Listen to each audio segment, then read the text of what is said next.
Good evening, teachers and my dear friends. Today I read a lesson of English. The lesson name is The Swiss Family Robinson. So, shall I start? The Swiss Family Robinson is a well-known adventure novel that people of many countries have enjoyed for more than 200 years. It has also been made into graphic novels and films. The novel, written by the Swiss clergyman Johann Davis Wyss, is not just an adventure, it aims at teaching young people values like self-reliance, determination, love for your family, cooperation and prudent use of resources. It also has good lessons relevant in natural sciences, good husbandry and even mathematics. Some elements of the novel do stretch reality to a certain extent, but we must consider that it is a work of fiction and not a faced file. Given below is a synopsis and outline of its basic story. William, Elizabeth and their children had been traveling in a ship when the ship was caught in a great storm. The order passengers evacuated without them. William and his family, including the young children Fritz, Ernest, Jack and friends, were left to survive alone. They weathered the great storm waiting in the ship's hold. The ship survived the night and the family found themselves within sight of a tropical desert island the next morning. They decided to get the island they could see beyond the reef with much effort. They constructed a vessel out of the tubes. After they filled the tubes with food and ammunition and all other articles of value they could safely carry, they revolved toward the island. Two dogs from the ship named Turk and Juno swam beside them. The ship's cargo of livestock, guns and powder, carpentry tools, books, a disassembled pinnace and provisions had also survived. The next few days, William, father, attached the floatable old kegs to one another and built a bow that curved around them. The family had landed successfully on the island. They set up a tent and softened the floor with armloads of grass they cut and spread the serve as their beds. They came to a grove of trees, one tree grave that looked like guards on its trunk.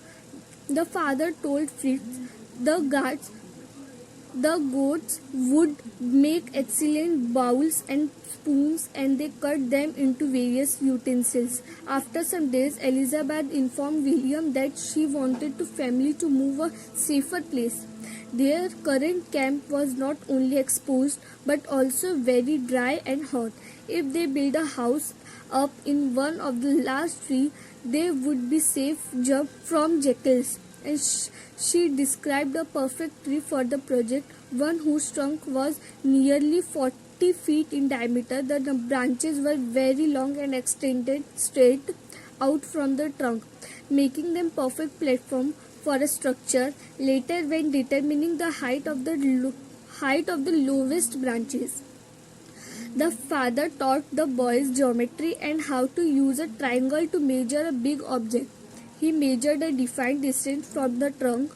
Then he calculated angles using several measured rods, determining that the lowest branch was 30 feet off the ground. The men knotted a rope at certain intervals and attached pieces of bamboo in each knot. Thus they created their ladder.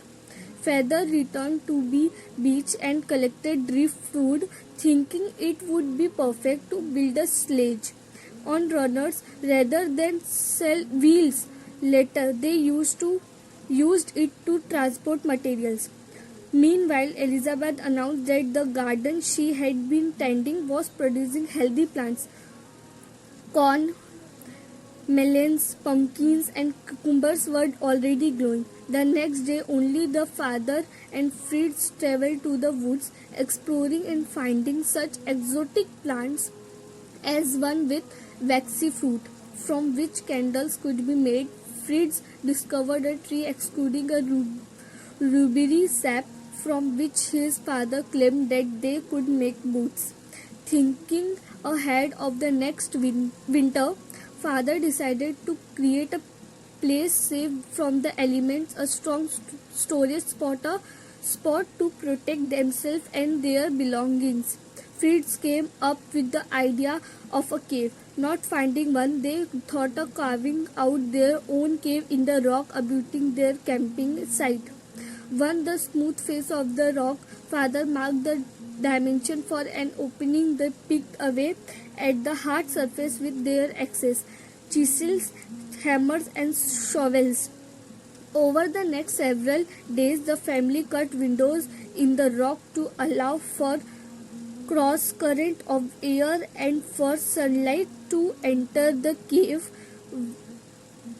When they land finished, they had four rooms complete with a fireplace. They now had a new winter home. Because of the because of the low light, the cave house they had built felt oppressive. They remedied this. Father and Jack rigged up a new light. They found a bamboo pole that would reach from the floor to the ceiling. Then, after securing it, Jack climbed to the top of the pole and hung a large oil lamp that they had rescued from the ship. One day, they found that one of the family's huts and had been completely destroyed, and the cultivated fields around it had been trampled and ruined. There were hugged footmarks everywhere. Father saw massive damage to trees as well as many hugged footprints which he identified as belonging to an elephant herd. The next morning, the family began to design a new defense to discourage all wild animals from entering their cultivated lands. They also finalized their ideas about the new residence. Rather than building a house on stilts which the elephants could not knock down easily, they would use four strong stakes growing in a square near one another as the foundation.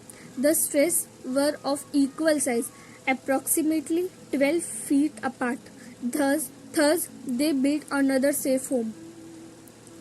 10 years passed, and the young boys were now young men, and their parents were very proud. They called the island New Switzerland. Many adventures occurred over the years.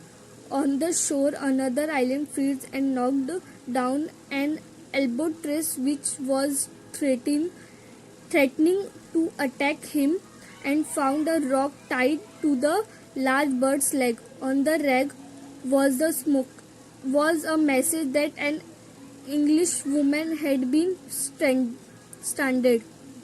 On the smoking rock, Fritz had no idea how old the message was. His father suggested that smoking rock sounded like a reference to the volcano. Since there were no volcanoes in the vicinity, the bird might have come from hundreds of miles away. However, Fritz felt that someone needed his help, and he was determined to do his best to find sender. Before returning home, he had written his home note on the rag, retired it to the albatross leg, and had watched the bird fly off. The note told whoever received it, "Do not despair, help is near." Fritz then successfully rescued the young woman, Jenny Montrose, though shy at first. Soon, she got used to living with the Robinson family.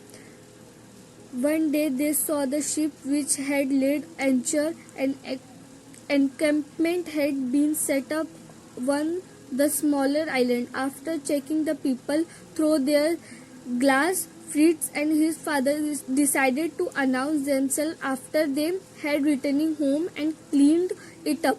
There, they did not want to creep the link. They were savages. The next day, Fritz and his father met the captain and told him their own history as well as Jenny's. To everyone's surprise, it had been Jenny's father who had inspired the captain's search. He believed his daughter was still alive after 3 years. The captain had decided to attempt to find her. With a burst of celebration, the family, passengers, and crew of the British vessel headed towards New Switzerland. Everyone was amazed by the prosperity and good health of the survivors. As the day ended, the father realized that decision must be made about who wanted to stay in the island or return with the ship. Elizabeth and her husband did not wish to live anywhere but on the island. They had been there for so long and had grown used to their life. Jenny asked if anyone would support her return to England. Fritz was the first to respond. He offered cheers for us who were going to Europe. Ernest, on the other hand, wanted to stay on the island. Jack also decided to stay back. Franz, the youngest boy, decided to join Fritz in leaving. Franz wanted to chance to receive an academic education before Fritz left. He told his parents of his love for Jenny and his wish to marry her.